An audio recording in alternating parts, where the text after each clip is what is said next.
You are friends with Meghan, yes, which is amazing. And you've known her since before she started dating Harry. Oh yeah, I knew her. She worked with us at the Global Gift Gala, and she's a lovely girl and really nice and really kind and very, very philanthropic actually. Does a lot for charity, and she's a wonderful girl. Do you remember when you first heard that news? You must have been pinching yourself, like talk This about is an crazy. amazing boyfriend. Yeah, you know, it's crazy, and he's an amazing man, and he's, you know, what he's done for especially mental health, and also the Diana Awards, which is something I work with a lot. I work closely with that charity. Is that he really has used his fame and his status to highlight some brilliant causes, and I think that's obviously something that Meghan is very compassionate as a person, and something that they've obviously got a really nice connection when it comes to doing some good, which is wonderful to hear.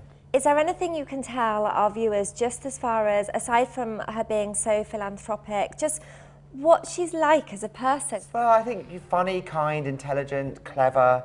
You know, I think anybody who works as hard as she does and, you know, is a very, very successful actress, you know, they have to be on top of their game, and she's just a very compassionate human being with great sense of humour, and I think that reflects in the way that she is. And also what's, I think, very respectful of her is that she's very private. They're keeping their relationship in the right way between the two of them and not flaunting it, and I think this is what is going to be great for their future. Tomorrow all eyes are going to be on Meghan.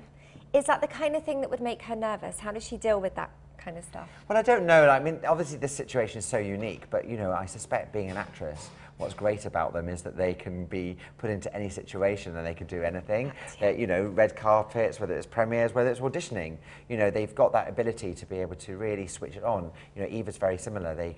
You can have a bad day, but as soon as the lights are on, they become the centre of attention. Is Meghan good enough to be a princess? Oh my God, of course she is. She's absolutely stunning, very kind and loving, and I think she'd make the most wonderful princess.